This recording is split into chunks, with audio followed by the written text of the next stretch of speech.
Hey guys, welcome back to the course. So in the last lecture, we covered the best practices for reaching out to your network. Your network is any group of people you can contact and get a response from. Yes, you do have a network, and there is a way to do it without feeling like a complete spammer. Now, I know a lot of you out there have trouble connecting this to actually doing it. It's one thing to just say, contact them with these best practices, and there's another thing to actually see it. So that's what we're gonna do in this lecture. We're gonna practice writing that email. So let's get to work constructing our message. Remember, we have a list and it's made up of different types of people. Number one, it's people that we have contacted recently, as in as soon as 6 months ago. Number two, it's people that don't club baby seals for fun.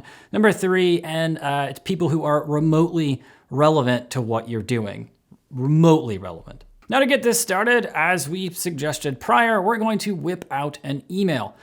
Open up a Gmail, Apple Mail, or invent a time machine, go back to the 90s and open it up in Hotmail. If any of you have taken any of my other courses, you probably remember the 3 tenets of cold emailing. Now in this exercise, we're not exactly cold emailing because they know you, so it wouldn't be cold, but they're not all gonna be your best friend from forever, so it's kind of like lukewarm emailing. But it's worth a refresher on those tenets because those cold emailing principles are gonna help us pretty much the same here. Now, there were 3 of them. 1 was that you have to keep it short. 2 was you have to make sure that the email is personalized. And number 3, you have to make sure it explicitly lays out how it might be valuable to them. In this case, we follow the first 2 rules religiously, but the last one isn't completely necessary because the dynamic's a little bit different. And if you do it wrong, it almost sounds like you're trying to sell it to them and convince them it's gonna help them, and it's not necessary. Now, the first thing, like always, is going to be your subject line. In this case, the person we are emailing presumably is open to receiving email and will open regardless, so there's really no sense in writing "I'm on fire" in all caps. Since the stakes here are low, there are really a lot of different ways to do this. I personally would suggest you write something that refers to you or uses a personal pronoun and sounds like you are merely updating them on your life. No, I don't mean that talk we had. I mean something like "my new project" or "my new business." What I would not suggest doing is something like "checking in," because that's almost kind of like a Trojan horse email where they think they're going to check in, but really you're just loading their computer up with malware. The point is, you don't want that mismatch between what they think the email is and what it actually ends up being, because that's what comes off as disingenuous. Also, on a similar token, I wouldn't suggest saying something like "need your help," because it signals you might need actual help, which could be misconstrued, or it could actually deter people from opening the email. It's a sad fact, but true. They might not open it if they think it's gonna then ask them to do something. Okay, so go with whatever makes sense to you. Just don't mislead them as to what's in the actual body of the email, and don't scream that you need help. All right, so in the actual body of the email, we need to start off in a personal way. If you opened an email, even if it was from one of your friends and the first line was trying to sell you beef jerky, well, you wouldn't be thrilled about it. Even if it was your friend, and even if you really did like beef jerky. The best thing I would suggest doing is one of a number of things. You could mention something about the last time you connected, and if you can't remember, just try to look it up. You could throw in a personal anecdote. Hey, remember that knee slapper of a joke John told about killing his wife? Mention that. If you know of something they did, and something that they would also remember, well, then try to mention that. A vacation, a promotion, a change in job, a child, whatever. Do any number of these things, but make sure you open briefly with something personal that you can actually connect on. I'm talking 2 to 3 sentences short, and by the way, just saying, "hope all is well," come on, that's just way too lazy. You know you can do better. Okay, so that is paragraph number 1. You are reminding them that you care enough to contact them, and you're getting some, "hey, this isn't an automated email blast" out of the way. On to paragraph number 2. Here's where we turn a little bit and start introducing what we've been working on. I personally would start with a sentence that connects your business to them in some way. Do you remember when we were talking about blank. Do you remember that company we talked about? If you think hard enough, there's always something you can tie in here. Do you remember how much I love beef jerky? Well, let me remind you. I'm actually pretty impartial to beef jerky. The point here is that you don't want to merely write 2 to 3 sentences of personalize how you doing and then copy and paste your business or project description right after that. You're not really gonna carry them over to the next paragraph, and again, you just sound like a cheese ball. So segue a little by introducing some relevance, then explain what you're doing. Now, here's a word about tone.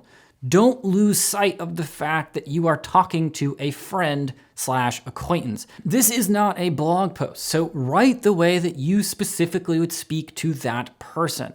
You speak differently to different people, unless, of course, that's just me, and I should be having an existential crisis right now. No, I think I'm good. Past that, just keep it simple. Don't introduce jargon that they wouldn't understand. If they're in the industry, then okay, well, then you can get away with it. But if they're not, well, you reasonably have to tone it down. I generally like to do it like this. Number one, I like to give them a summarized sentence of what my business or product or project is and attach it in a way like, I started blank. I went ahead and made blank. Number two, give them the latest news. I just sold 100 widgets, just went live, just got the site done. Then try to round it out with any accolades you can mention that might make it a little more noteworthy without sounding like you're just bragging. It's pretty cool, I was featured here. It was bought by X amount of people in X amount of countries. Got a sale with the Fortune 100 beef jerky company. Now, in the last paragraph, we're probably at 7 to 10 sentences by now. You just want to bring this home and again, connect it back to the person and try your best to articulate why they should care.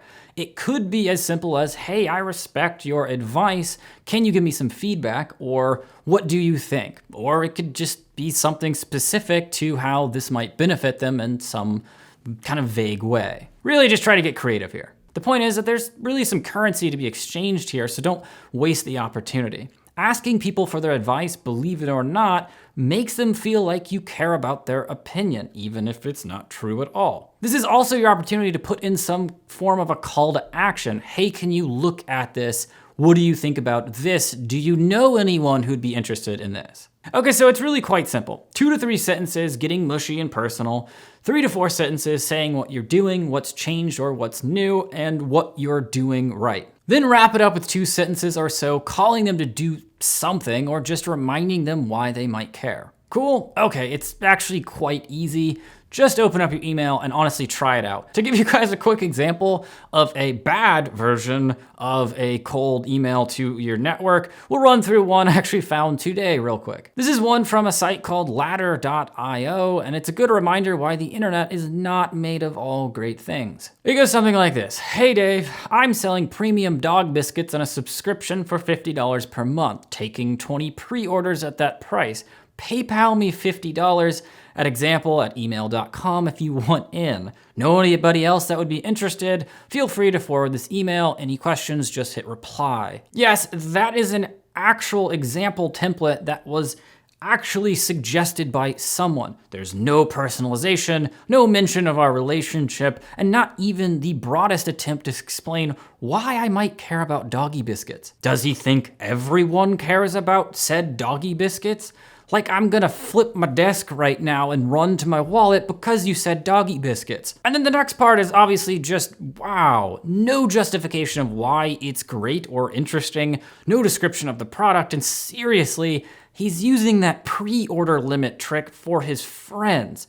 20 orders and what? The world can't supply 21 dog biscuit bags? Seriously, Dave, you're number 21, sorry, get lost. Okay, I think you get the point. We really don't need to dive in anymore to explain why that one is just awful. It's brief, yes, but there's no personal touch, and you can kind of tell by the tone of this that the writer probably despises Dave. Whatever he did, we can only imagine. Okay, so you got the tools, you know what to do. Open up your email client and get started. If you're stuck, post in the Slack group. Otherwise, I'll see you in the next lecture.